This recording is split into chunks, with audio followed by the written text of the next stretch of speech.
Every February, I usually feel it. The light thins out, the short, cold days repeat themselves, and if I am honest, my motivation often drops along with the temperature. That is what people usually mean when they talk about the winter blues. Most advice tells us to fight that feeling, to stay positive and stay busy indoors. Our instincts say wait patiently for spring to arrive. This year, I decided not to do that. Instead of trying to get rid of the winter blues, I took them outside with me, not to distract myself and not to make winter look artificially cheerful, but to work directly with what winter actually offers in February. What I found was worth sharing. And by the way, I also put together a short free field guide that goes along with what I'm about to show you. I will mention it again later, but it grew directly out of my shift in thinking, so I wanted to make everyone aware up front. Winter light carries a blue weight that we usually try to correct or neutralize. When we stop doing that, especially in monochrome, the very thing that feels heavy indoors can become useful outdoors. Snow reflects light strongly, while shadows behave very differently. In winter, shadows are shaped mostly by a strong sun and clear air, but the winter sky carries a natural blue tone even on overcast days. When we expose carefully for illuminated snow and stop trying to brighten everything in the frame, the light begins to organize itself in our brains and our camera. We are recognizing a natural contrast and choosing to work with it. Most cameras have a couple of simple settings that can be changed.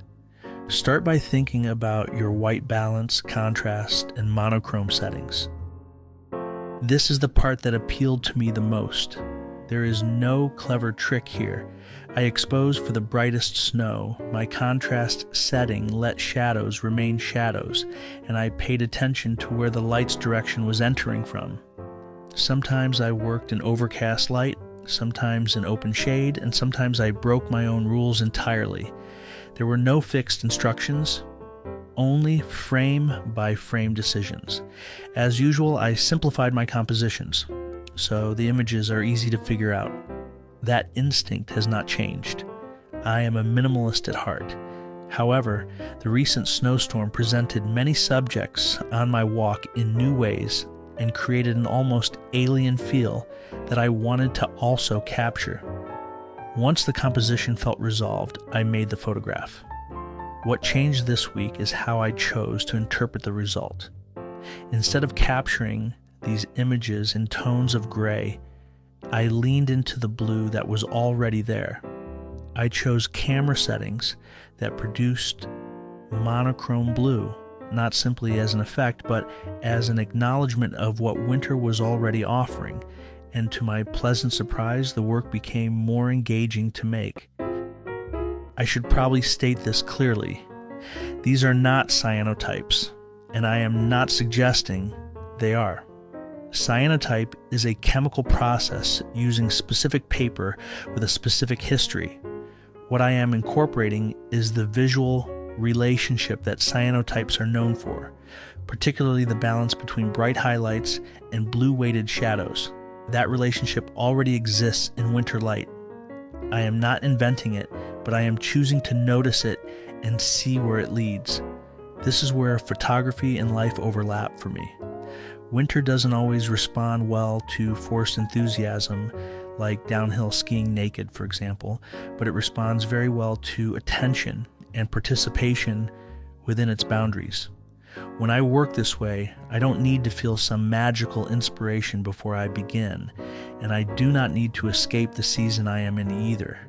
I just need to engage the season directly and honestly.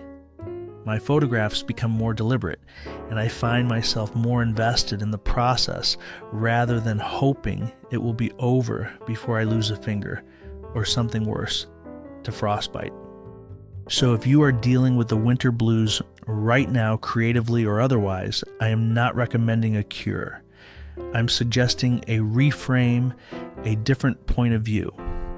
Go outside with your camera and use the snow differently. Let the shadows stay cool and make photographs that match the season we are actually living in. Find the pleasure in creating. I am genuinely interested in how these blue-toned or winter blue images landed for you. Do they feel like a natural extension of winter, or do they feel like a stretch? If you have worked in this way before, or if this feels too unfamiliar, either way, I would really like to read your thoughts in the comment section. I respond to everyone that takes the time. As I mentioned earlier, I put together a short free field guide that walks through this way of seeing, and you can download it using the link in the description for this video. Winter does not need to be defeated, and it certainly does not need to defeat us. Sometimes, when we can get out, it just needs to be met on its own terms. For me this week, that meant changing how I set up my camera so I could see differently, and then trusting what I saw. It worked for me. I spent a day outside. I came back more engaged than when I left, and the work felt honest. I hope my video helps you see the winter blues in a different light. I'm Ken Evans, a photographer from the Mid-Atlantic. See you next week.